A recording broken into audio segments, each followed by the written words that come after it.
Alhamdulillahilladzi arsala rasulahu bil huda wa dinil haqq liyuzhirahu ala dini kullihi wa kafa billahi syahida. Asyhadu an la ilaha illallah wahdahu la syarikalah wa asyhadu anna Muhammadan abduhu wa rasuluhu la nabiyya wa la rasula ba'da. Rabbi zidna ilman warzuqna fahman. Amin amin ya rabbal alamin. Alhamdulillah Bapak Ibu, mujahidah, warga Darul Hikam semuanya, tiada kata yang pantas kita ucapkan pada kesempatan kali ini selain bersyukur kehadirat Allah Subhanahu wa taala atas berkat rahmat, nikmat, taufik dan hidayahnya kita bisa silaturahmi pada kesempatan kali ini insyaallah untuk melanjutkan pembinaan rutin kita masuk ke pembahasan tentang ayat-ayat pendidikan insyaallah bersama Ustadz Adian Ruswi. Pada pagi hari ini kita akan membahas tentang proses pendidikan ya. Kita akan membahas tentang takwa sebagai output atau outcome pendidikan. Takwa sebagai output atau outcome pendidikan. Surat Al-Hujurat ayat 13. Ya, mengawali acara kita pada pagi hari ini, mari kita bertilawah bersama-sama. Silahkan yang sudah membawa mushaf, sudah dekat dengan mushaf, kondisinya sekarang mushafnya dibuka.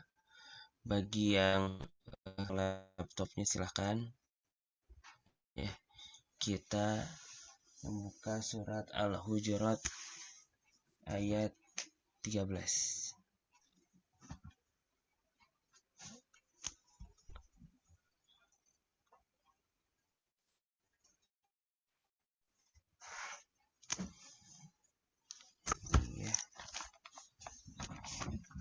Al-Hujurat ayat 13. Jadi kita mulai dengan Al-Fatihah terlebih dahulu. A'udzu billahi minasyaitonir rajim. Bismillahirrahmanirrahim. Alhamdulillahi rabbil alamin. Ar-Rahmanir Rahim. Iyyaka na'budu wa iyyaka nasta'in. Ihdinas siratal mustaqim. Siratal ladzina an'amta 'alaihim ghairil maghdubi 'alaihim waladdallin.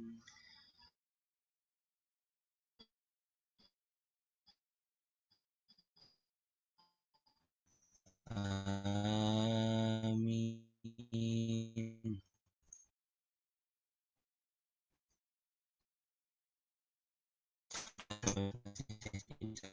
Billahi minasyaitonir rajim. Bismillahirrahmanirrahim. Ya ayyuhalladzina amanu jtanibu katsiran minaz-zann inna ba'daz-zanni ismu wa la tajassasu wa la yaghtab ba'dukum ba'dha ayuhibbu ahadukum ayyakula lahma akhihi maitan fakarihtumuh wattaqullah innallaha tawwabur rahim. Ya ayyuhan nasu inna khalaqnakum min zakarin wa unsa wa ja'alnakum syu'uban wa qabaila lita'arafu. Inna akramakum 'indallahi atqakum. Innallaha alimun khabir. قالت الأعراب آمنا قل لم تؤمنوا ولكن قولوا أسلمنا ولما يدخل الإيمان في قلوبكم وإن تطيعوا الله ورسوله لا يلدكم من أعمالكم شيئا إن الله غفور رحيم. Sadaqallahul azim. Sadaqallahul azim wa sadaqa rasulun nabil karim wa nahnu ala dzalika minasyahidin wa syakirin. Semoga dengan tilawah tadi acara kita dapat berjalan dengan lancar dan diridhoi Allah Subhanahu wa taala. Baik, tengah-tengah kita sudah hadir Ustaz Adion Rusfi. Assalamualaikum Ustaz. Waalaikumsalam warahmatullahi wabarakatuh. Alhamdulillah. Gimana, sehat Ustaz? Alhamdulillah sehat. Alhamdulillah. Suara saya cukup jelas ya? Jelas Ustaz, alhamdulillah. Baik, Bapak Ibu, tanpa berlama-lama lagi karena pun sudah hadir Ustaz kita ya. Silahkan Bapak Ibu untuk mengondisikan diri dalam kondisi yang terbaik. Jika memungkinkan open cam dan sambil menyetel silahkan, ataupun jika dalam perjalanan atau dalam aktivitas lain silahkan memaksimalkan untuk mendengarkan kajian pada pagi hari ini. Baik, tanpa berlama-lama lagi Ustaz, silahkan waktu dan tempat kami persilahkan. Baik, terima kasih. Bismillahirrahmanirrahim. Assalamualaikum warahmatullahi wabarakatuh. Alhamdulillahilladzi arsala rasulahu bil huda wa dinil haq liyudhhirahu 'ala dini kullihi wa kafa billahi syahida. Asyhadu an la ilaha illallah wahdahu la syarikalah wa asyhadu anna Muhammadan abduhu wa rasuluhu la nabiyya ba'dah. Allahumma sholli wa sallim ala nabiyyil karim sayyidina Muhammadin wa ala alihi wa ashabihi wa man tabi'ahum bi ihsanin ila yaumiddin. Faqala Allah ta'ala fi kitabihil karim, a'udzu billahi minasyaitonir rajim. Ya ayyuhan nas, inna khalaqnakum min dzakari wa untha wa ja'alnakum syu'uban wa qabaila lita'arafu. Inna akramakum indallahi atqakum. Innallaha alimun khabir. Sadaqallahul azim. Jamaah subuh yang dirahmati Allah, khususnya para karyawan Darul Hikam. Alhamdulillah, pagi hari ini Allah masih menghidupkan kita setelah tadi malam Dia matikan kita. Dan bagi manusia cukuplah sesuatu disebut sebagai kematian ketika roh diangkat dari jasad. Walaupun nyawa masih dikandung badan, namun ketika roh diangkat dari jasad, maka manusia mengalami kematiannya. Karena roh adalah elemen terpenting dari kemanusiaan kita. Tapi alhamdulillah pagi hari ini Allah mengembalikan lagi roh itu ke dalam jasad kita. Maka kita diberikan nikmat hidup, nikmat waktu, nikmat sehat, dan yang paling penting adalah nikmat iman. Masyaallah muslimin rahimakumullah, para jamaah subuh yang dirahmati Allah. Pagi hari ini kita akan membahas satu tema dari ayat Al-Quran, yaitu takwa sebagai output dan outcome pendidikan. Dalam surah Al-Hujurat yang tadi kita sudah bahas, Allah berfirman, wahai sekalian manusia, sesungguhnya kami telah menciptakan kalian dari seorang laki-laki dan seorang perempuan. menjadikan kalian berbangsa-bangsa dan bersuku-suku untuk saling kenal mengenal. Sesungguhnya yang paling takwa di antara kalian, yang paling mulia di antara kalian adalah yang paling takwa. Dan sesungguhnya Allah Maha mengetahui dan Maha mengabarkan. Ada beberapa poin jamaah sekalian tentang ayat ini. Pertama, Allah mengatakan manusia itu sangat beragam. Manusia itu sangat berwarna. Manusia itu sangat berbeda-beda, penuh dengan sekian banyak variasi. Mereka berbeda karena jenis kelamin. Mereka berbeda karena suku bangsa.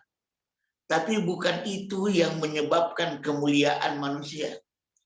Manusia tidak menjadi mulia karena dia laki-laki. Manusia tidak menjadi mulia karena dia perempuan. Dia juga tidak mulia karena dia orang Aceh.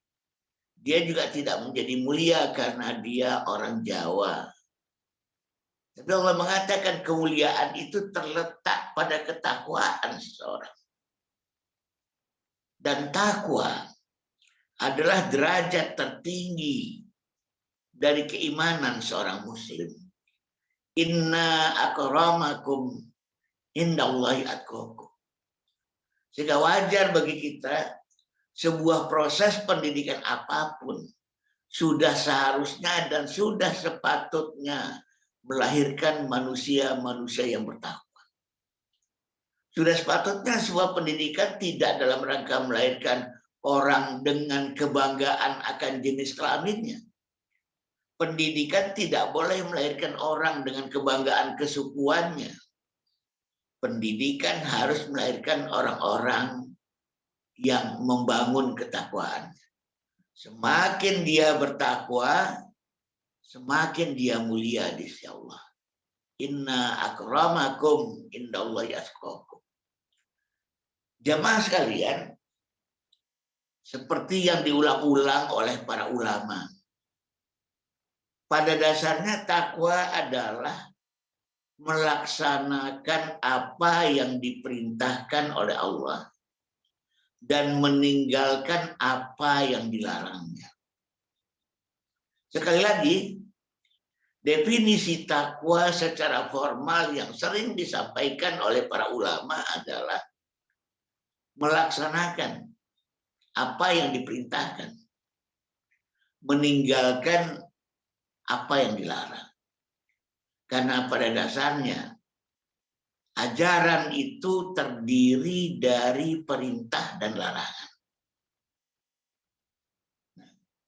Secara lebih khusus lagi, tentang manusia-manusia yang melaksanakan perintah dan meninggalkan larangan atau manusia takwa ini, itu dijelaskan di dalam surah Ali Imran ayat yang ke-133 dan 135.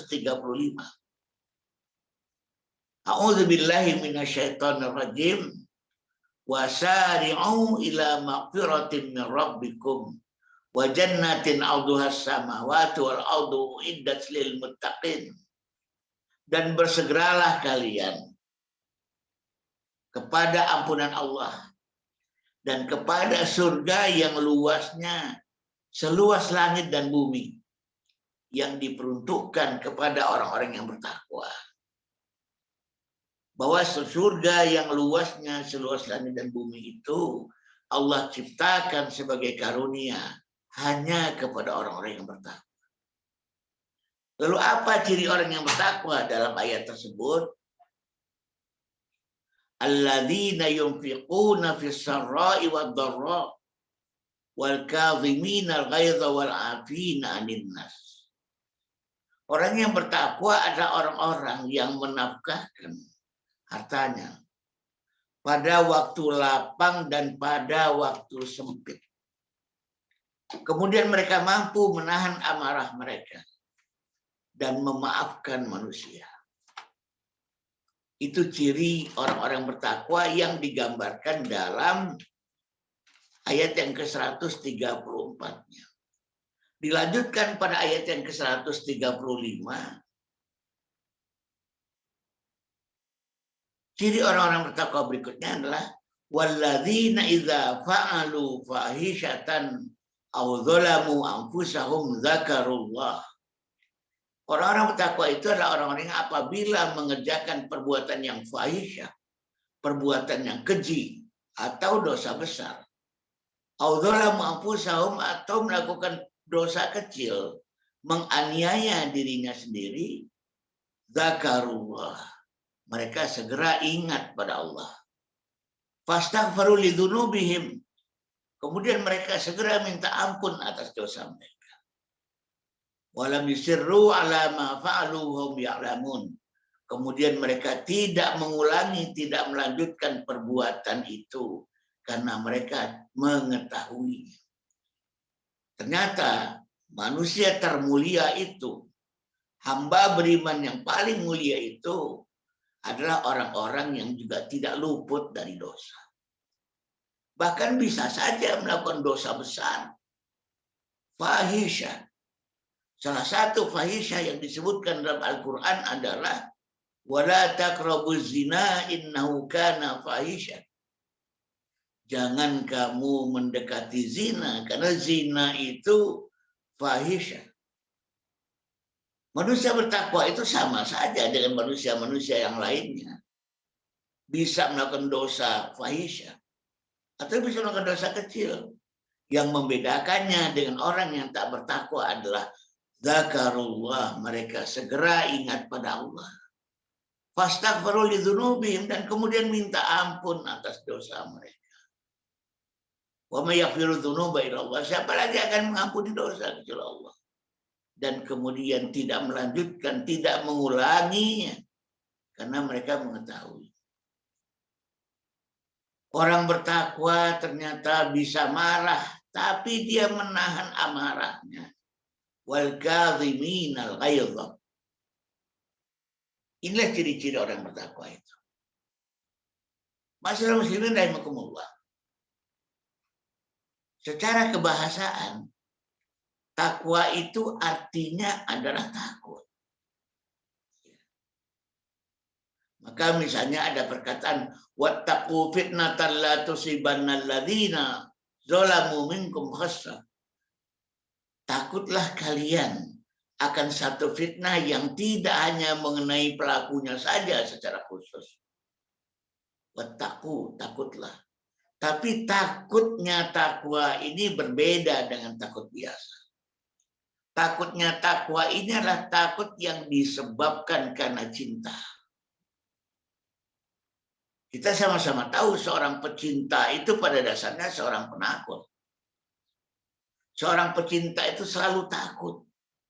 Takut ditinggalkan oleh yang dia cintai. Takut dibenci oleh yang dia cintai. Takut yang dia cintai itu pindah ke lain hati. Seorang pecinta sejati pada akhirnya adalah seorang penakut sejati. Maka orang yang bertakwa adalah seorang pecinta. Yang begitu besarnya cintanya kepada yang dia cintai. Sehingga dia menjadi begitu takutnya. Takut yang dia cintai tak suka. Takut yang dia cintai marah. Takut yang dia cintai cemburu. Takut yang dia cintai kecewa. Takut yang dicintai pindah ke lain hati dan sebagainya. Inilah takwa. Bagi orang-orang yang bertakwa, banyak sekali karunia Allah yang akan Allah limpahkan padanya. Dalam surah yang ke-65, ayat yang kedua sampai yang keempat, Allah mengingatkan, wa may yattaqillaha yaj'al lahu makhraja. Barang siapa yang takwa kepada Allah, Allah akan berikan kepadanya jalan keluar. Apalagi wa yarzuqhu min haitsu la yahtasib. Akan memberikannya rezeki dari arah yang dia tidak sangka-sangka. Wa may yattaqillaha yaj'al lahu min amri yusra, dan barang siapa yang takwa kepada Allah, Allah jadikan kehidupannya, urusannya itu menjadi mudah. Maka Jamaah sekalian rahimakumullah. Seandainya kita didik manusia, kita didik anak-anak kita menjadi anak-anak yang bertakwa, maka Allah karuniai dia dengan segala macam karunia. Makhraja, jalan keluar, way out. Betapa banyaknya sekarang manusia-manusia yang seperti kehilangan akal sehat untuk mencari jalan keluar. Beberapa waktu yang lalu, ada sebuah artikel yang menyatakan begitu mahalnya biaya pendidikan di Indonesia saat ini, sehingga orang tua yang mengumpulkan dana pendidikan 18 tahun sekalipun tidak akan cukup dana terkumpul itu misalnya untuk masuk ITB. Tapi Allah sudah bilang, wa may yattaqillah yaj'al lahu makhraja. Bagi orang-orang yang bertakwa, dia tidak akan pusing dengan isi artikel itu. Allah akan berikan dia jalan keluar. Allah akan berikan dia rizki dari arah yang tak diduga. Allah jadikan kesulitannya itu menjadi mudah. Orang yang bertakwa meyakini anakku diterima di ITB, di Unpad dan sebagainya, itu adalah ketetapan Allah. Maka mari kita minta dananya kepada Allah. Mari kita minta uang masuknya kepada Allah. Mari kita minta SPP-nya kepada Allah. Tapi orang-orang yang tak bertakwa, dia merasa dia tidak mungkin meminta pertanggungjawaban Allah karena dia menganggap anaknya masuk ITB itu karena kehebatan otaknya, karena kecerdasannya, nalarnya. Maka tidak mungkin meminta kepada Allah. Berbeda dengan orang yang bertakwa. Anakku diterima di ITB karena ketetapan Allah, bukan semata-mata karena kecerdasannya. Maka aku berhak meminta kepada Allah, mana ya Allah uang masuknya? Mana ya Allah uang pakalnya? Mana ya Allah SPP-nya? Begitu banyaknya karunia-karunia Allah. Ketika kita mendidik diri kita, ketika kita mendidik anak-anak kita menjadi manusia bertakwa. Allah sudah mengatakan. Allah berfirman, inna akramakum indallahi atqakum. Kemuliaan itu terletak pada ketakwaan. Bukan pada gelar sarjana. Bukan pada kekayaan. Bukan pada status sosial. Bukan pada jabatan yang dia sandang. Inna akramakum indallahi atqakum. Kenapa nggak kemudian kita fokuskan saja orientasi pendidikan atas anak-anak kita, bagaimana dia menjadi manusia-manusia bertakwa. Siapapun dia, apakah sarjana atau bukan sarjana, jika dia bertakwa, dialah yang paling mulia. Apakah dia itu menteri atau bukan menteri, jika dia bertakwa, dialah yang paling mulia. Apakah dia itu orang kaya atau orang miskin, jika dia bertakwa, dia adalah yang paling mulia. Maka kemudian bagaimana menghasilkan satu pendidikan di mana takwa adalah output dan outcome dari pendidikan tersebut. Takwa sebagai output artinya ketika dia lulus dari sebuah proses pendidikan, maka dia bertakwa. Outcome artinya setelah dia lulus dan kembali ke masyarakat, sesudah itu tetap bertakwa dan dia mengimplementasikan takwanya, yaitu melaksanakan perintah Allah dan meninggalkan larangan. Itulah perbedaan antara output dengan outcome. Pertanyaannya kemudian adalah, pendidikan seperti apa yang akan melahirkan output outcome manusia-manusia takwa? Pertama, Pendidikan yang menghasilkan manusia takwa adalah pendidikan yang progresif, bukan pendidikan yang defensif. Pendidikan yang progresif, bukan pendidikan yang konservatif. Pendidikan yang mengajarkan anak tancap gas, bukan pendidikan yang belum apa-apa ngajari anak ngerem. Kan apa? Mari kita kembali kepada definisi takwa dari ulama. Melaksanakan perintah, meninggalkan larangan.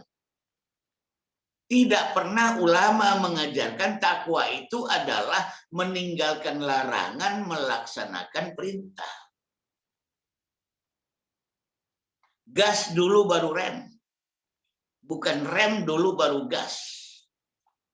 Sampai kapanpun kalau yang kita ajarkan pada anak-anak kita, rem dulu baru gas, tidak akan melahirkan anak-anak takwa. Karena terbalik dengan definisi takwa itu sendiri. Jamaah sekalian rahimakumullah, maka pendidikan takwa itu adalah pendidikan amar ma'ruf nahi munkar, bukan nahi munkar amar ma'ruf. Itu urutan agama. Memerintahkan yang ma'ruf, melarang dari yang munkar. Nggak dibalik. Bukan nahi munkar amar ma'ruf. Sesuai dengan definisi takwa dulu itu. Melaksanakan perintah, meninggalkan larangan. Takwa itu artinya liwihiqal haqqo wa yubtilal batil. Menegakkan al-haq dan menghancurkan yang batil. Jangan dibalik. Tidak yubtilal batil wa yuhiqqal haqqo. Terlalu banyak institusi pendidikan kita yang tanpa sadar membolak-balikkan definisi. Bangga betul kalau anak kita remnya itu kencang, walaupun nggak pernah ngegas.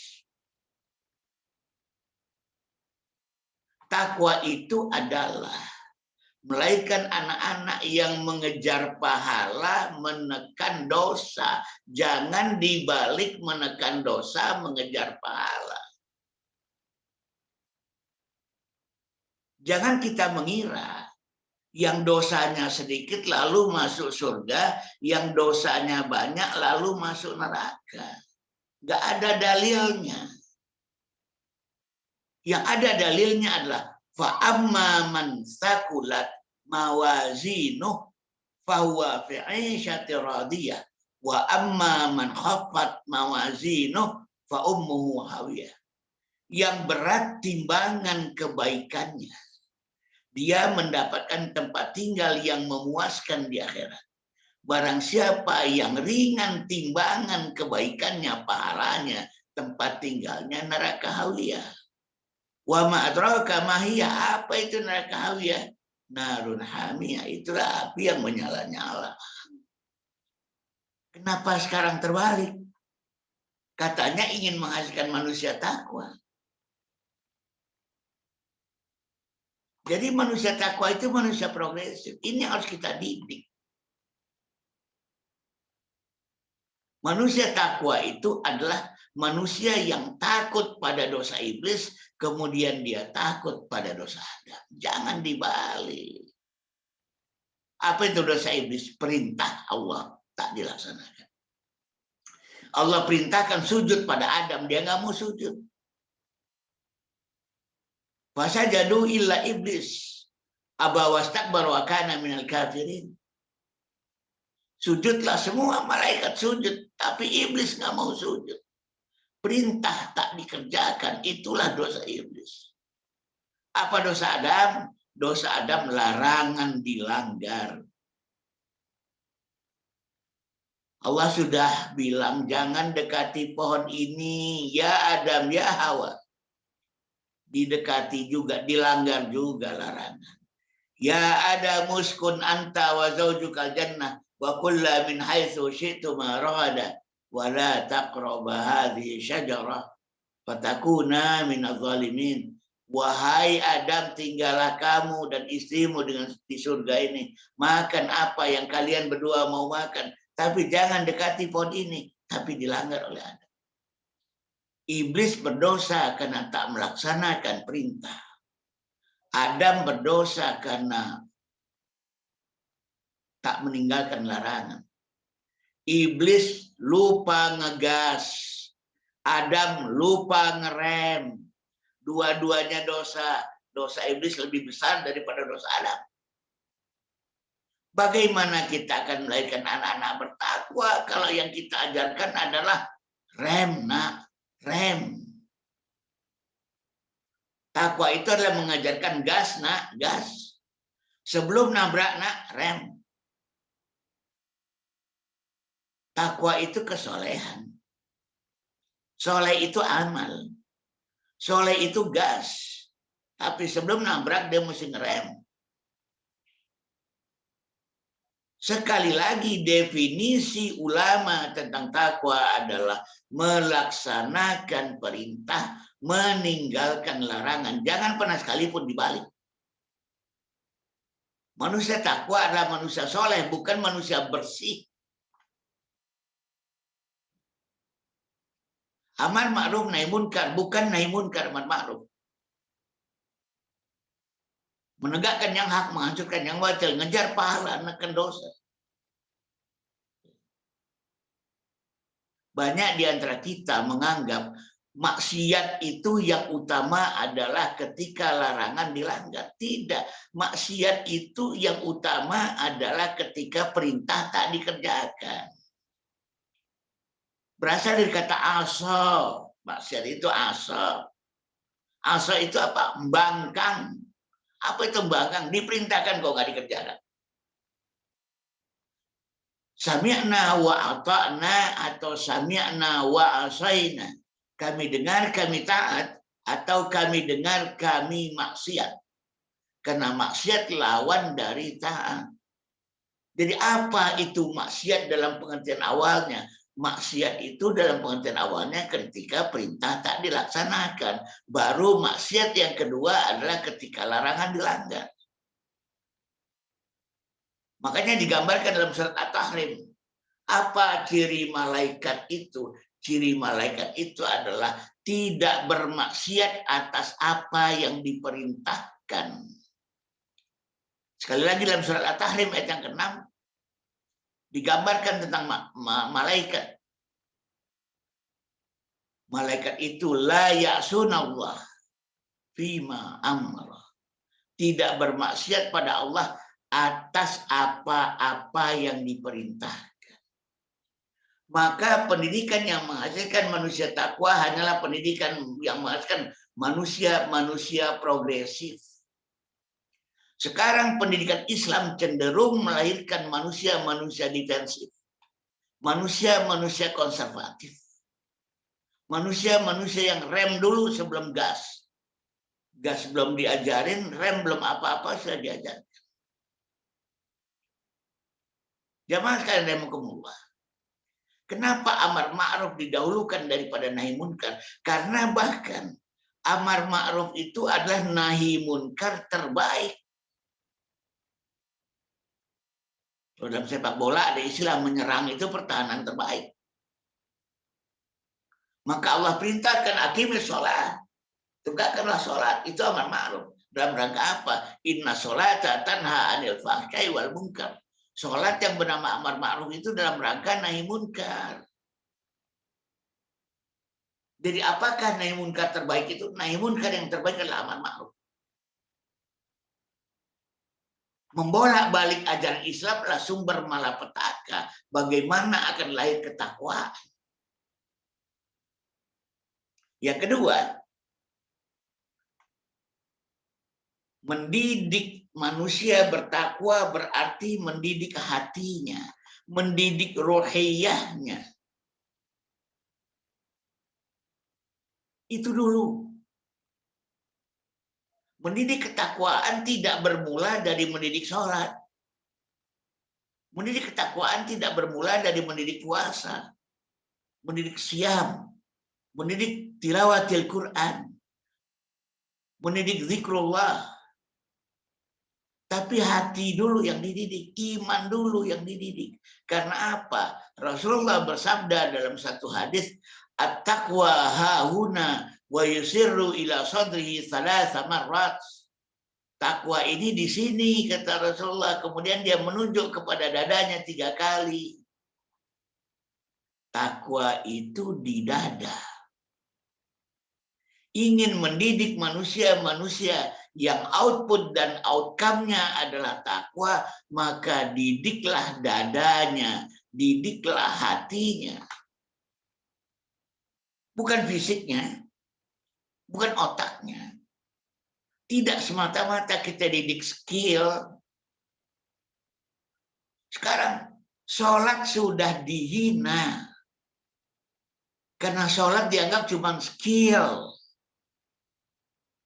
Dilatih dan dibiasakan. Tidak bermula dari iman. Puasa cuma dianggap skill. Zikir cuma dianggap skill.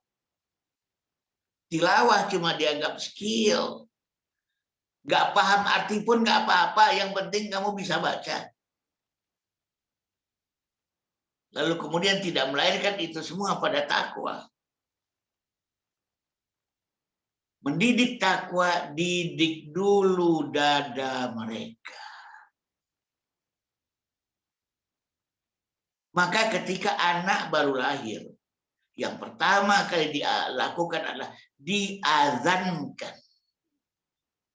Disampaikan nilai-nilai iman dalam lantunan azan. Allahu Akbar, Allahu Akbar. Allahu Akbar, Allahu Akbar. Asyhadu an la ilaha illallah. Asyhadu an la ilaha illallah. Asyhadu anna Muhammadar Rasulullah. Dan seterusnya. Berbicara kepada hati. Karena telinga tersambung dengan hati. Sebagaimana mata tersambung dengan otak. Bagaimana kita bicara tentang takwa? Tapi kita tidak peduli dengan hati manusia. Yang penting dia bisa dulu. Yang penting dia bisa sholat dulu. Yang penting dia bisa ngaji dulu. Yang penting dia bisa puasa dulu. Dia diajari ritual tanpa pernah bisa memahami sisi spiritualnya. Ritual dapat, spiritual tak dapat. Akhirnya apa? Dia muslim tapi dia nggak mukmin. Tadi kita baca ya ayat yang ke-14-nya tadi. Qalatil a'rabu amanna. Qul lam tu'minu walakin qulu aslamna. Walamma yadkhulil imanu fi qulubikum. Jadi kelanjutan dari Hujurat ayat 13 tadi, Allah mengatakan, Allah berfirman, dan berkata orang-orang Arab Badui, kami telah beriman. Kata Rasulullah, hai Muhammad, bilang sama mereka, kalian itu belum beriman, tapi katakan sajalah kami telah Islam. Karena kenyataannya iman itu tak ada dalam dadamu, dalam hatimu. Walamma yadkhulil imanu fi qulubikum, berarti kalian baru Islam. Muslim tapi tidak mukmin. Ini ya kelanjutan Al-Hujurat ayat yang ke-13 tadi. Karena pendidikan iman, pendidikan takwa, katanya ingin melahirkan manusia bertakwa, tapi kenyataannya bahwa itu tidak diproses kepada hati manusia. Kepada roh manusia. Kepada sisi batin dan sisi iman manusia. Janganlah kemudian sholat itu, puasa itu, ngaji itu diposisikan sebagai skill, keterampilan biasa. Sholat, perintah sholat itu sampai Allah panggil Rasulullah ke Sidratul Muntaha untuk mendapatkan perintah sholat. Kok bagaimana mungkin kita didik anak-anak kita dengan sholat tapi hanya sebagai skill saja. Dan kita berkata kita akan mendidik anak-anak kita dengan takwa. Jadi ciri yang kedua dari pendidikan yang menghasilkan output dan outcome takwa adalah tolong fokus pendidikan itu ke hati manusia. Pendidikan kita dari TK, SD, SMP, SMA, perguruan tinggi, semuanya ke kepala, ke otak. Rasional, intelektualitas, penalaran, logika. Di mana letaknya hati? Maka lahir manusia-manusia pintar, tapi bukan manusia-manusia bertakwa. Dia pintar. Dia mampu memecahkan masalah, problem solving. Tapi dia tidak mampu menyelesaikan problematika hidupnya karena dia tidak bisa solution making. Matematika dia bisa selesaikan, biologi dia bisa selesaikan. Ujian fisika dia bisa selesaikan, tapi ujian hidup dia nggak bisa selesaikan. Dia bisa problem solving, tapi dia tidak bisa solution making. Karena untuk solution making yang dibutuhkan bukan nalar, tapi takwa. Wa may yattaqillaha yaj'al lahu makhraja wa yarzuqhu min haitsu la yahtasib wa may yattaqillaha yaj'al lahu min amri yusra. Hanya orang yang bertakwa yang Allah akan berikan padanya jalan keluar. Bukan sekedar solving, tapi solution. Akan memberikan dia rezeki dari arah yang tak diduga-duga. Berarti saya bertakwa pada Allah, Allah akan jadikan urusannya itu menjadi mudah. Tapi syaratnya itu bukan penalaran. Penalaran membuat manusia mampu troubleshooting, mampu problem solving, tapi nggak mampu solution making. Betapa banyaknya manusia, anak-anak kita yang cerdas-cerdas itu. Yang masuk UNPAD, UGM, UI, ITB, IPB, dan segala macam itu. Galau. Galau dan problematika hidupnya. Bagi dia ujian-ujian di atas kertas gak ada masalah. Kemudian yang ketiga, pendidikan yang akan melahirkan output dan outcome muttaqin, orang-orang yang bertakwa adalah pendidikan yang membentuk cinta kepada Allah. Kenapa? Tadi saya sudah menyampaikan, takwa itu adalah takut karena cinta. Takwa itu takut. Tapi penyebab takutnya adalah cinta. Cinta yang menyebabkan dia takut kehilangan. Takut gak disukai, takut dibenci, takut ditinggal. Maka mendidik takwa. Pendidikan yang menghasilkan manusia-manusia takwa adalah pendidikan yang melahirkan cinta kepada Allah. Bukan pendidikan-pendidikan yang melahirkan manusia yang belum apa-apa takut kepada Allah. Al-Mahabbah. Jadikan anak-anak kita itu optimis pada Tuhannya. Berbaik sangka kepada Tuhannya, penuh dengan syukur kepada Tuhannya, mengucapkan terima kasih pada Tuhannya, tidak berputus asa dari rahmat Tuhannya. Nah, pendidikan-pendidikan ini yang mesti dibangun. Pendidikan-pendidikan yang membuat manusia dan anak-anak itu semakin dekat pada Rabb-Nya. Bukan pendidikan yang menakut-nakuti. Ini yang mesti kita sadari. Sekali lagi, takwa lahir dari mahabbah. Lahir dari cinta. Nah, bangun cinta itu.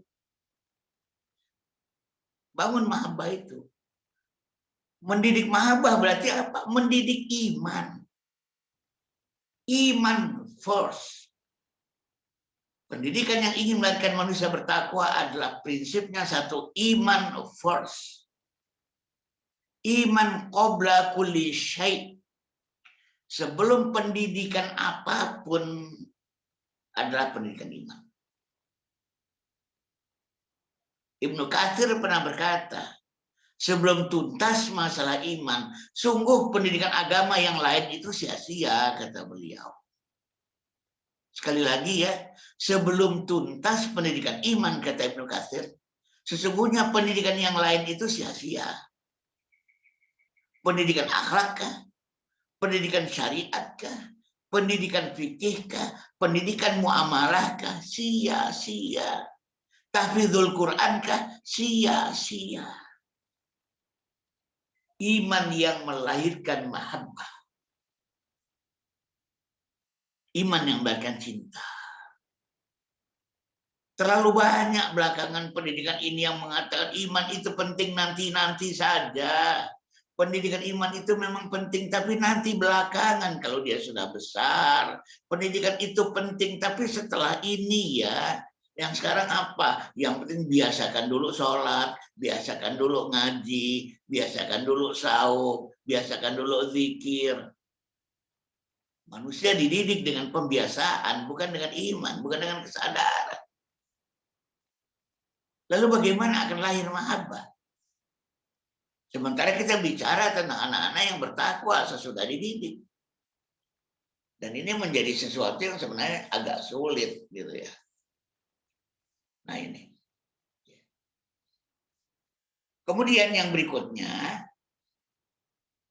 pendidikan takwa adalah sebuah pendidikan yang optimal. Mendidik manusia menjadi manusia yang optimal. Kalau dia bekerja sungguh-sungguh. Semuanya ihsan. Nggak pernah tanggung-tanggung. Menjadi manusia yang tidak pernah setengah-setengah. Kenapa? Allah memerintahkan takwa itu tak boleh setengah-setengah.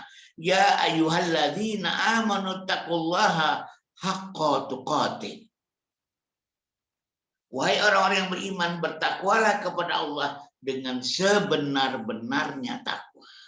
Haqqa tuqatih, tak boleh setengah-setengah takwa.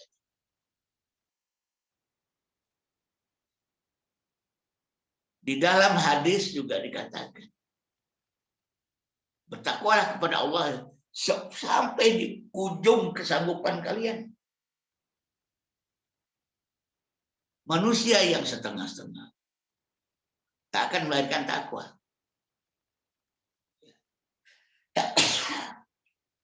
Sesuatu yang dikerjakan tak sepenuh hati, tak akan melahirkan takwa.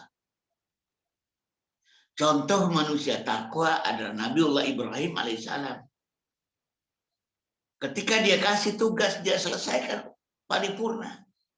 Dia selesaikan dengan ihsan, dia selesaikan dengan tamam, enggak setengah-setengah. Allah berfirman, wa idzibtala Ibrahim rabbuhu bikalimatin fa'atamahun. Dan ingatlah ketika kami uji Ibrahim dengan beberapa perintah dan larangan, beberapa tugas. Fa'atamahunna, dia kerjakan dengan sepenuh hati, dengan tamam, dengan sempurna, dengan tidak setengah-setengah. Qala inni ja'iluka linnasi imama. Wahai Ibrahim, karena engkau mengerjakan semua tugas ini tidak setengah-setengah, aku jadikan engkau imam atas sekalian manusia. Qala wa min dzurriyyati. Lalu kemudian Nabiullah Ibrahim berdoa kepada Allah, meminta kepada Allah, ya Allah, hadiahmu ini, janjimu ini, bahwa aku akan menjadi pemimpin atas sekalian manusia, hendaklah berlaku juga bagi anak keturunanku. Tapi apa kata Nabi Allah Ibrahim? Qala la yanalu ahdi dzalimin. Janjiku ini, ya Ibrahim, tidak berlaku bagi keturunanmu yang zalim. Apa itu zalim? Melakukan sesuatu setengah-setengah. Melakukan sesuatu tanggung-tanggung. Melakukan sesuatu tak serius. Melakukan sesuatu itu tidak ihsan. Ihsan itu bukan pilihan. Ihsan itu kewajiban. Innallaha katabal ihsanu ala kulli syai', kata Rasul. Sesungguhnya Allah memerintahkan ihsan atas segala sesuatu. Allah meminta optimalitas atas segala sesuatu. In ahsantum li anfusikum, kata Allah. Wa in ahsantum falaha. Jika kalian itu ihsan itu untuk dirimu sendiri, bukan untuk siapa-siapa. Dan jika kamu tidak ihsan, maka akibatnya juga kepada engkau, kepada kalian. Sekali lagi, takwa yang diminta oleh agama kepada kita, pada anak-anak kita adalah at-taqwa haqqa tuqati, takwa yang sebenar-benarnya takwa. Takwa yang optimal. Institusi pendidikan yang gurunya setengah-setengah, mendidiknya dengan setengah hati, tidak pernah serius dan tuntas, karena kemudian mengukur dengan gaji yang dia dapatkan, tidak akan lahir darinya sebuah ketakwaan. Dalam surat Al-Mulk ayat yang kedua, Allah juga berfirman, hidup di dunia Allah ciptakan mati dan hidup untuk menguji kalian siapa yang optimal amalnya, siapa yang terbaik amalnya, siapa yang ahsanu amala. Alladzi khalaqal mauta wal hayata liyabluwakum ayyukum ahsanu amala. Dialah yang menciptakan mati dan hidup untuk menguji kalian. Siapa di antara kalian yang terbaik amalnya? Hidup ini penuh dengan fastabiqul khairat. Penuh dengan perlombaan. Pemenangnya hanyalah yang terbaik. Hidup ini seringkali kejam, bahkan yang nomor 2 pun tak dapat apa-apa. Dalam sebuah permainan sepak bola, Piala Dunia, dalam babak final, yang kalah tetap menangis. Padahal juara 2 lumayan kan. Kenapa mesti menangis? Iya, karena pahalanya cuma 1. Pahala itu, piala itu ya, piala itu cuma 1. Piala itu tidak 2. Piala itu tidak 3. Seringkali pilihan dalam hidup ini adalah menjadi yang nomor 1 atau tidak. Dan Allah itu menciptakan manusia semuanya nomor 1. Nggak ada yang nomor 2. Karena setiap manusia itu unik. Karena setiap manusia itu sebenarnya tidak punya saingan apapun. Hanya 1 orang yang memiliki kualifikasi A di dunia ini. Hanya 1 orang yang memiliki kualifikasi B di dunia ini. Hanya 1 orang yang memiliki kualifikasi C di dunia ini. Allah tidak menciptakan tandingan sebenarnya dalam kompetensi manusia. Pendidikan yang melahirkan output takwa. Pendidikan yang ingin melahirkan outcome takwa adalah pendidikan yang akan melahirkan manusia-manusia yang haqqa tuqati. Sebatas ujung kesanggupannya. Inilah ajaran Islam. Ajaran Islam selalu menuntut yang paling optimal. Jika kalian melihat kemungkaran, kata Rasulullah, rubah dengan tangan. Kecuali kalau nggak sanggup, baru turun selevel, rubah dengan lisan.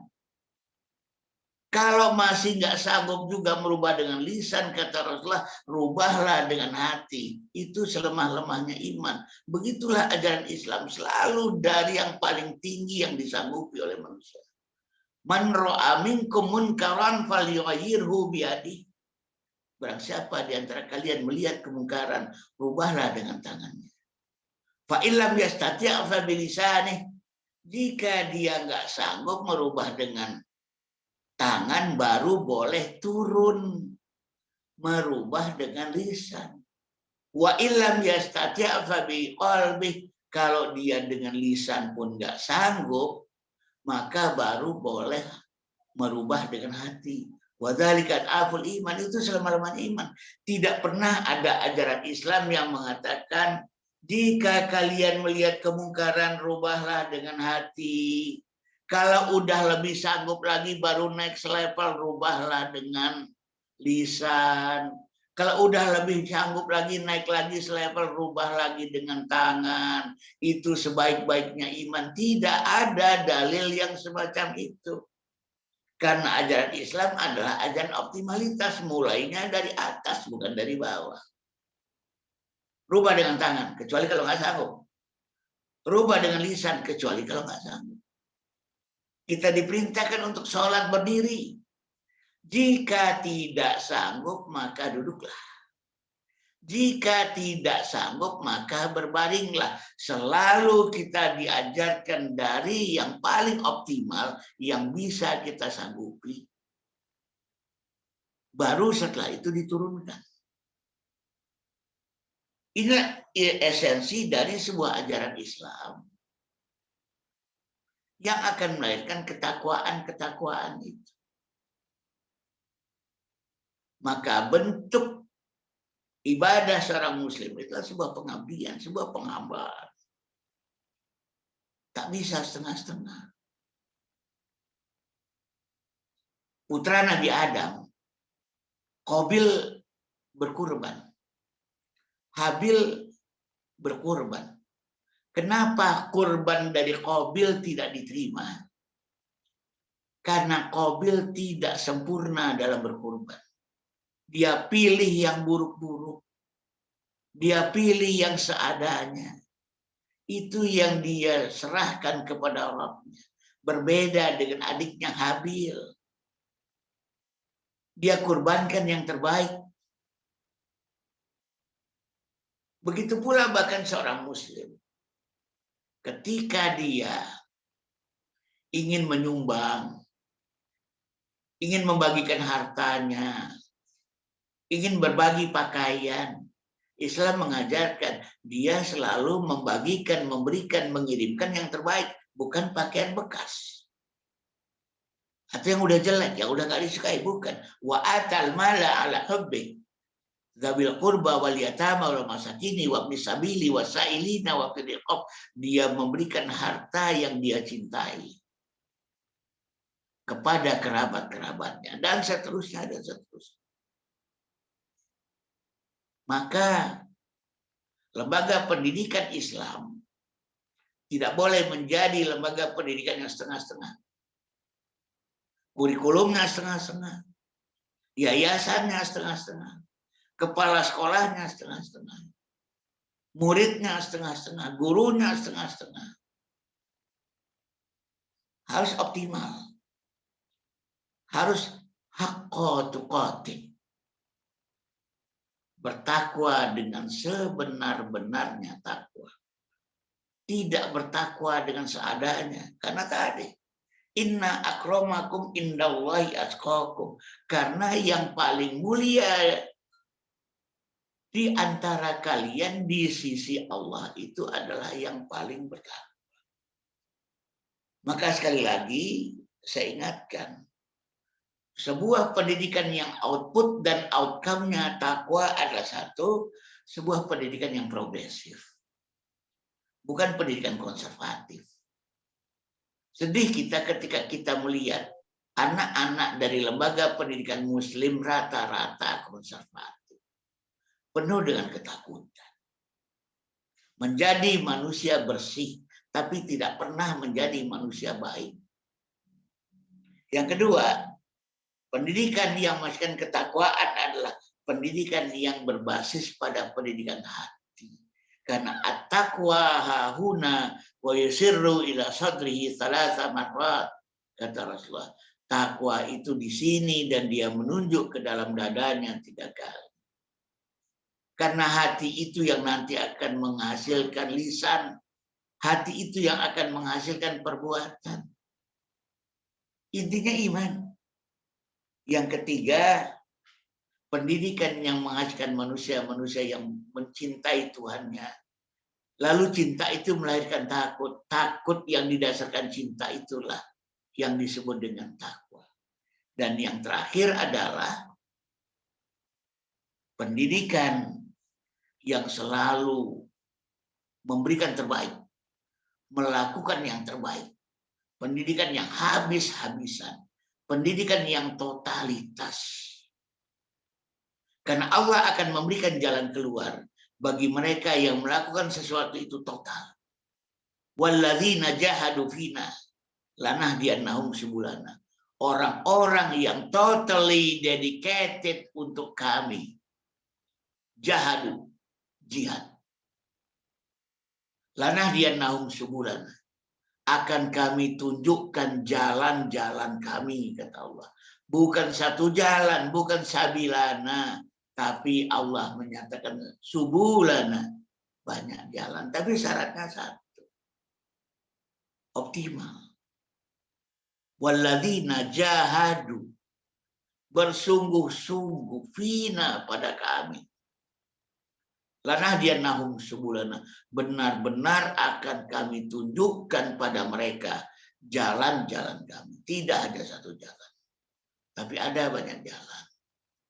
Nah, baik, jamaah sekalian, rahimakumullah. Sampai di sini dulu pembahasan kita pada pagi hari ini.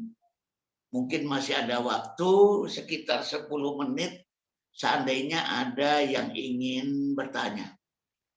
Dari saya sekian saja.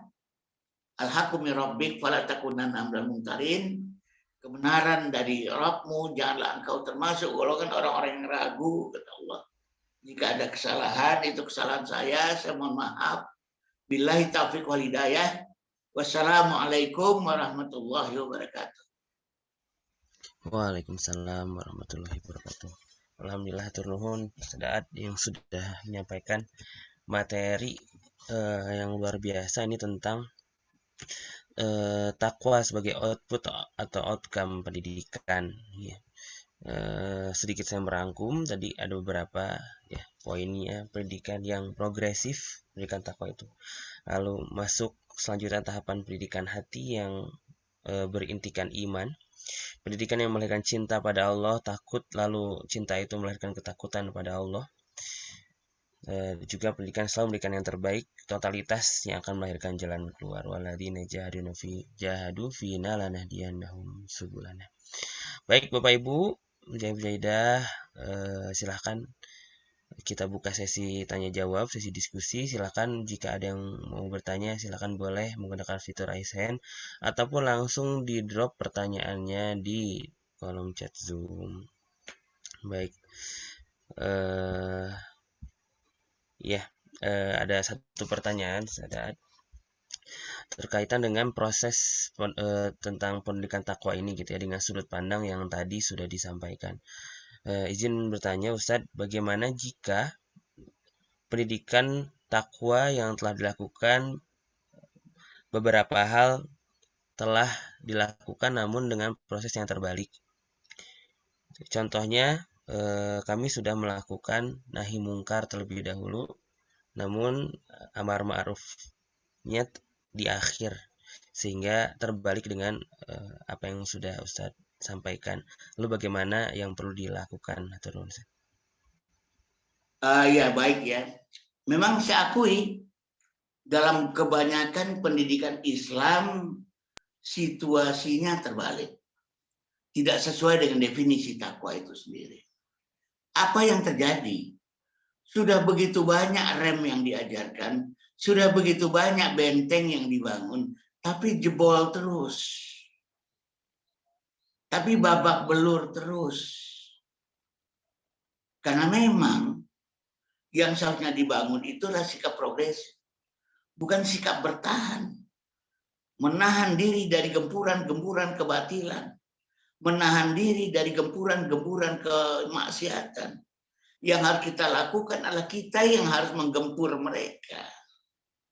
Nah, oleh karena itu, bagi sesuatu yang sudah terbalik, ya sederhana saja. Pertama, tentu kemudian meluruskan paradigma. Mungkin pendidikan kita sudah terbalik. Ada anak-anak kita yang cenderung kita ajarkan nahi munkar dulu baru amal ma'ruf. meninggalkan larangan dulu baru melaksanakan perintah. Pertama yang harus kita lakukan adalah merubah paradigma. Dan merubah paradigma itu memang mesti diulang-ulang tanpa bosan. Ya. Mesti diulang-ulang tanpa bosan. Sesudah paradigma itu diulang-ulang, sehingga pola pikir kita sudah kembali sesuai dengan jalurnya, amar ma'ruf nahi munkar, melaksanakan perintah, meninggalkan larangannya, menegakkan yang hak, menghancurkan yang batil, ngejar pahala, neken dosa, menjauhi dosa iblis, menjauhi dosa Adam dan sebagainya. Baru sesudah itu pola pendidikan itu diluruskan juga, misalnya gitu. Bahwa misalnya Islam sudah mengajarkan kita setiap kebajikan itu dikalikan 10. Setiap keburukan itu dikalikan 1. Di bulan Ramadan, setiap kebajikan dikalikan 700. Setiap keburukan dikalikan tetap 1.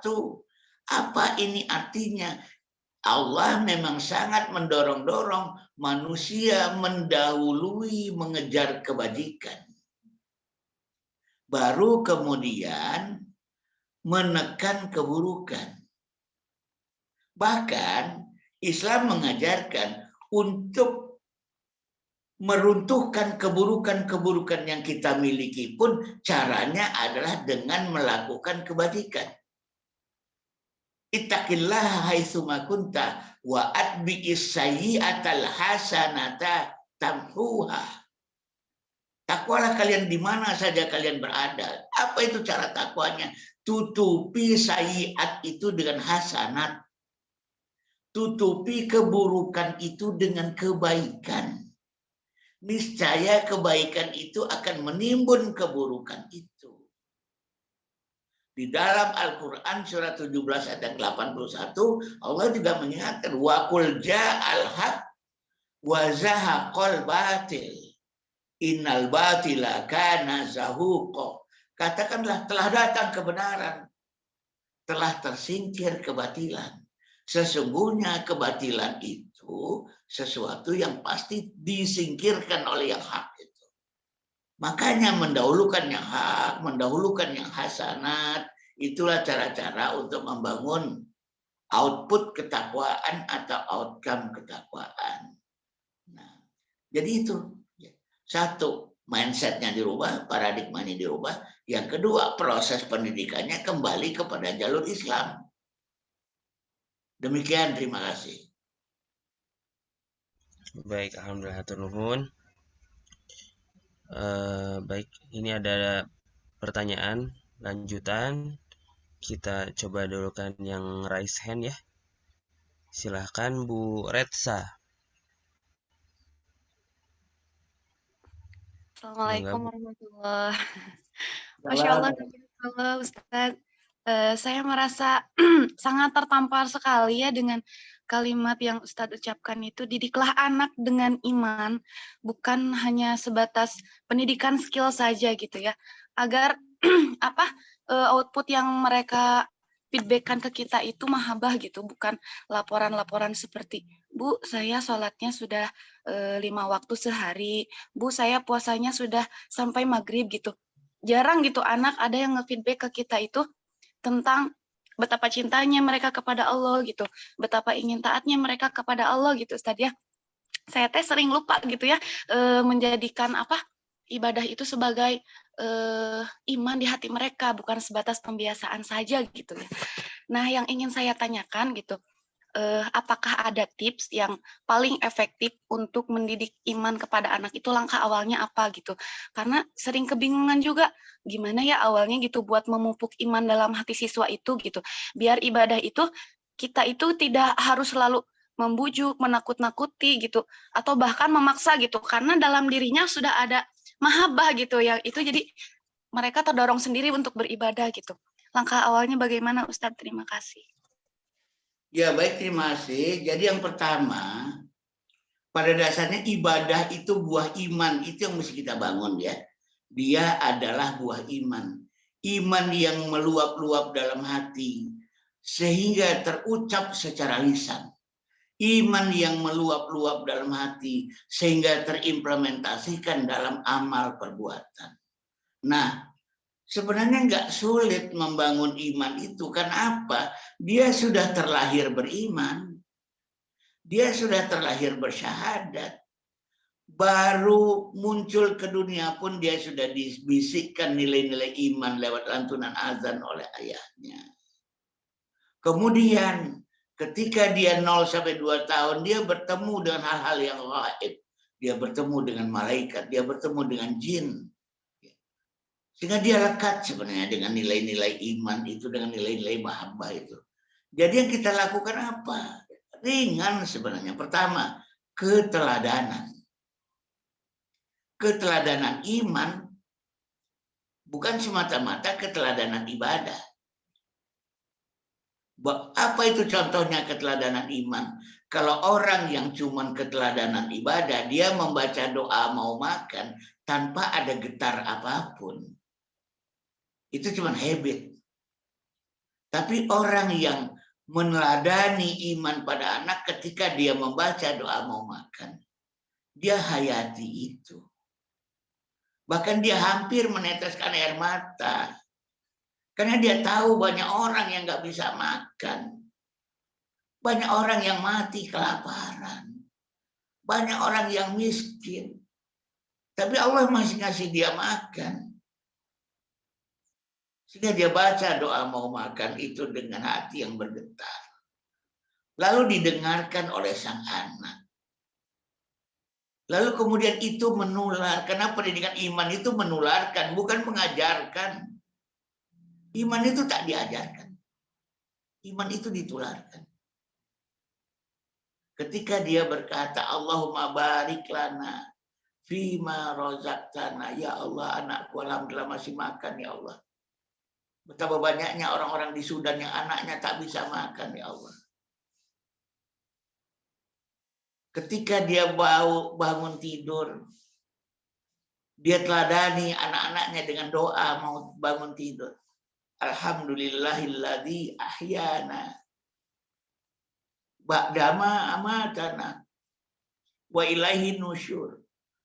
Segala puji bagi Allah yang masih menghidupkan aku, menghidupkan kami sehingga masih ketemu anak kami, masih diberikan kesempatan untuk memeluknya, ya Allah, masih berkesempatan untuk mendidiknya menjadi anak yang bertakwa, ya Allah. Yang kedua, didik dia dengan cerita. Anak itu senang dengan cerita, dan 73% ayat Al-Quran itu adalah kisah-kisah. Ceritakanlah kisah-kisah Al-Quran pada anak. Dan kisah yang terbaik dalam Al-Quran, kata Allah, yang menjadi ahsanul qasas adalah kisah Nabi Yusuf alaihissalam. Itulah ahsanul qasas. Ditambah dengan kisah-kisah Rasulullah sallallahu alaihi wasallam, kisah para sahabat, kisah yang dibawa oleh ayah pulang dari kerja, kisah manusia-manusia saleh, kisah orang-orang hebat. Maka yang kedua, anak diajarkan dengan kisah-kisah. Kemudian mahabbah itu, takwa itu juga dididikkan dengan makna-makna. Ketika seseorang dapat hadiah, seorang anak dapat hadiah, alhamdulillah. Allah masih kita kasih kata karunia, dapat mainan, dan sebagainya. Dan banyak cara-cara lain. Bermain, jangan menganggap enteng bermain. Bermain bukan hal yang sia-sia. Banyak ilmu Allah yang Allah akan sampaikan kepada anak-anak yang bermain. Maka kemudian Sayyidina Ali mengatakan, sampai anakmu 7 tahun bermainlah dengannya. Bukan menyuruh anak bermain, tapi bermain bersama anak. Sambil bermain itu nilai-nilai kita sampaikan. Sambil berpantun keimanan kita sampaikan. sambil berpuisi, nilai-nilai takwa kita sampaikan. Sampai Umar bin Khattab radhiyallahu anhu, orang yang keras, orang yang tegas, orang yang maco, betapa dia memuliakan sastra. Sastra itu adalah bagian dari kehidupan umat Islam.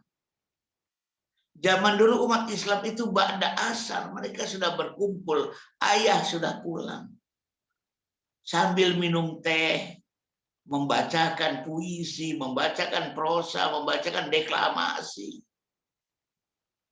Sastra adalah adab. Makanya Fakultas Sastra itu disebut sebagai Kuliyatul Adab. Dia adalah fakultas adab itu. Mendidik sastra itu mendidik hati. Mendidik gramatika itu mendidik otak. Mendidik percakapan itulah mendidik lisan. Bahasa mendidik 3 hal sekaligus. Dia mendidik lisan lewat percakapan. Dia mendidik otak lewat gramatika. Dia mendidik hati lewat sastra. Itulah sebabnya kenapa seorang Umar bin Khattab, orang yang keras, tapi begitu dia memuliakan yang namanya sastra. Nah, ini beberapa kiat-kiat untuk mendidik iman, takwa, dan mahabbah kepada anak kita. Lalu nanti dengan imannya dia sholat, dengan imannya dia tilawatil Quran, dengan imannya dia berzikir, dengan imannya dia menutup aurat, dengan imannya dia saum. Sehingga semuanya bermakna, bukan ritual tapi spiritual. Kita tidak ingin seperti yang Rasulullah katakan, betapa banyaknya orang yang berpuasa, tapi dia tidak dapat apa-apa. Kecuali lapar dan haus. Dia baca Al-Quran, dan itu cuma sampai kerongkongan, nggak sampai ke dada, kata Rasulullah. Maka Rasulullah mengingatkan, al-imanu qabla al-Quran. Iman sebelum Al-Quran. Baik, terima kasih. Itu saja. Baik, mohon Bang. Ya, ini Bu Retsa atur nuhun pertanyaan, Bu. Iya, Ustadz, terima kasih banyak. Penjelasannya begitu mudah dimengerti dan sampai ke hati gitu, benar-benar ngingetin banget. Makasih, Ustadz. Ya, sama-sama. Alhamdulillah. Barakallahu fikum. Ini juga pertanyaan sama dengan Bu Pupu ya, Bu Pupu Faridah. Baik, sebelum belum ada pertanyaan lagi, Ustadz, mungkin izin meminta tanggapan dari para asatidz yang hadir tentang materi yang sudah disampaikan. Izin meminta tanggapannya dari Pak Lukman Amin mungkin ya. Silahkan Pak Lukman. Iya, baik. Terima kasih Ustadz Adriano Rusmi. Tadi penjelasannya sebetulnya kalau untuk kami di Darul Hikam ini mengingatkan kembali saja terkait dengan bagaimana menguatkan pendidikan akidah kepada anak-anak, dan tentunya memang tahun ini juga kita akan melaksanakan rekonstruksi pembelajaran PAI. Ustadz Adriano mungkin nanti ini juga akan jadi masukan ya. Terus terang yang selama ini banyak disampaikan mungkin oleh guru-guru di Darul Hikam itu proses pembiasaan ya. Jadi kita melaksanakan proses pembiasaan dari mulai kalau terkait dengan ibadah itu tadarus Al-Quran ya bersama-sama di masjid, terus kemudian sholat duha, sholat duhur berjamaah, zikir, kemudian sholat asar, dan juga diakhiri oleh zikir juga begitu. Nah mungkin tadi Ustadz Adriano mengingatkan kepada kita bahwa proses pembiasaan itu harus diawali dari tadi proses kesadaran yang harus dimiliki oleh anak-anak juga begitu ya. Nah mungkin Ustadz proses penyadaran ini mungkin jelas berbeda ya Ustadz antara nanti usia PGTK, kemudian SD, SMP, dan SMA. Mudah-mudahan nanti secara tersurat mungkin ya akan coba kita cantumkan dalam redesign kurikulum untuk rekonstruksi PAI yang akan diselenggarakan tahun ini. Terima kasih masukannya Ustadz. Mudah-mudahan nanti kalau juga nanti dari perguruan Darul Hikam membutuhkan diskusi lebih, mungkin nanti kami akan berdiskusi dengan Ustadz. Hatur nuhun. Insyaallah. Baik, hatur nuhun Pak Lukman atas tanggapannya. Ya, nampaknya belum ada pertanyaan lagi, Ustadz. Oh, ada. Terakhir mungkin ini dari Ustadz Rishan Taufik. Silakan Ustadz Rishan. Ya, terima kasih Ustadz Faisal.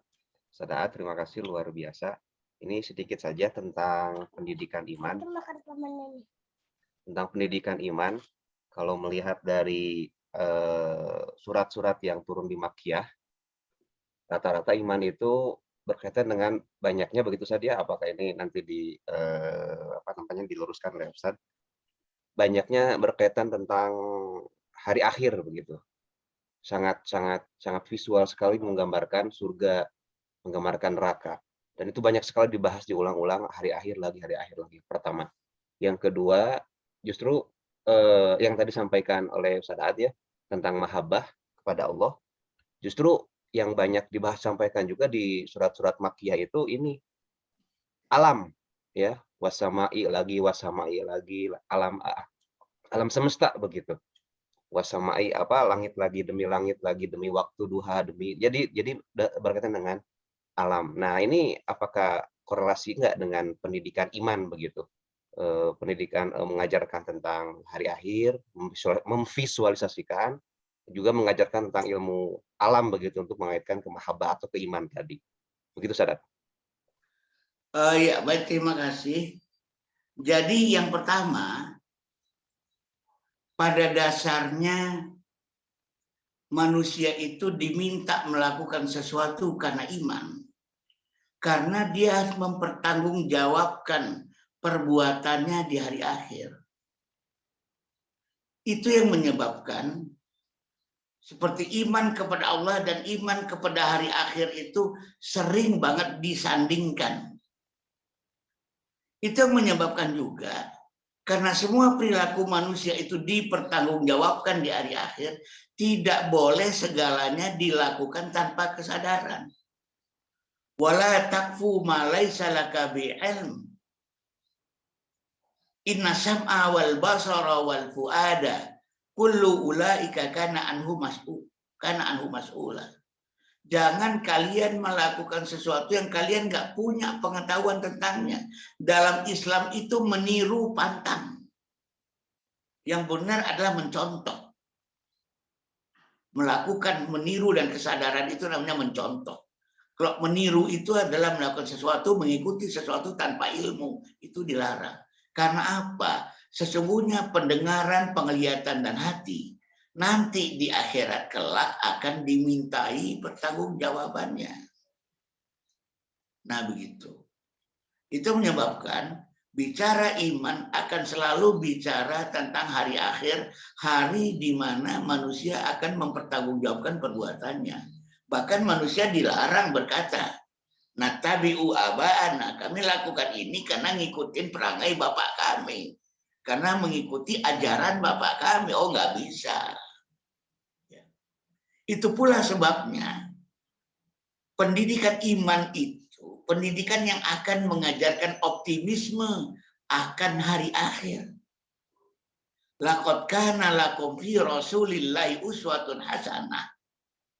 Sesungguhnya telah ada pada diri Rasulullah suri toladan yang baik. Liman kana yarjullaha wal yaumal akhir. Bagi orang-orang yang optimis akan Allah dan optimis akan hari akhirnya. Yarjullah, roja dia sama Allah. Roja dia sama hari akhir. Optimis dia dengan hari akhirnya. Wa dzakarallaha katsira. Jadi yang pertama, itu menyebabkan di juz 30 di ayat-ayat Makkiyah memang selalu ini periode pendidikan iman. Kalau di Madinah iman itu sudah terimplementasikan dalam syariah ibadah, jihad dan sebagainya. Kemudian banyak sekali memang di juz 30 atau di ayat-ayat surat-surat yang turun di Mekah, di mana Allah banyak berbicara tentang alam. Karena itu juga akan mendekatkan kita kepada iman. Terutama tentang rububiyatullah. Bukti rububiyatullah itu semuanya ada di alam. Bukti uluhiyatullah itu ada pada diri manusia sendiri. Makanya saya seringkali mengatakan, ketika anak-anak itu ingin dididik iman, ingin dididik kepada rububiyatullah, sering-seringlah dekatkan dia dengan alam. Apakah dengan tafakur alam, apakah kemudian dengan camping, dengan outing, dengan mendaki gunung atau apapun gitu ya. Karena itu yang kemudian akan mendekatkan kita. Bahkan dikatakan, afalam yasirru fil ardh fatakuna lau qulubu yaqiluna biha au adhanu yasma'una biha fa innama la ta'mal absar walakin ta'mal qulubul lati fis sudur. Kenapa mereka nggak berjalan di alam? Kenapa mereka nggak berjalan di bumi yang dengan itu mereka mampu menjadikan hatinya untuk berakal? Karena dalam Islam tempatnya akal itu di hati, bukan di otak. Dan telinganya untuk mendengar. Sesungguhnya yang buta bukanlah mata, tapi yang buta adalah hati yang ada di dalam dada. Begitu kata Allah dalam Al-Quran. Nah, jadi memang di antara bentuk pembelajaran yang mendekatkan manusia pada iman itu adalah mendekatkan manusia kepada ciptaan-ciptaan Allah. Ciptaan Allah terbesar itu namanya manusia. Yang kedua adalah alam semesta. Nah, mungkin gitu ya, Ustadz Bishan. Sekian dari saya, terima kasih. Baik, teman-teman baik, nampaknya belum ada pertanyaan lagi dan sudah di ujung. Silakan Ustadz untuk closing di pertemuan perdana di series bersama Ustadz Ahad ini. Silakan. Ya, baik.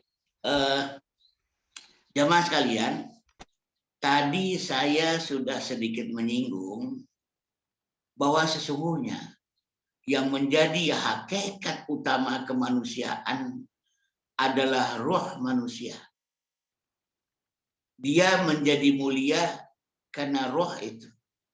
Karena Allah telah meniupkan rohnya kepada manusia. Cukuplah manusia itu disebut mati kalau rohnya itu diangkat dari jasadnya. Walaupun dia masih bernyawa. Makanya manusia itu ketika mau tidur dia baca doa. Bismika Allahumma ahya wa bismika amut.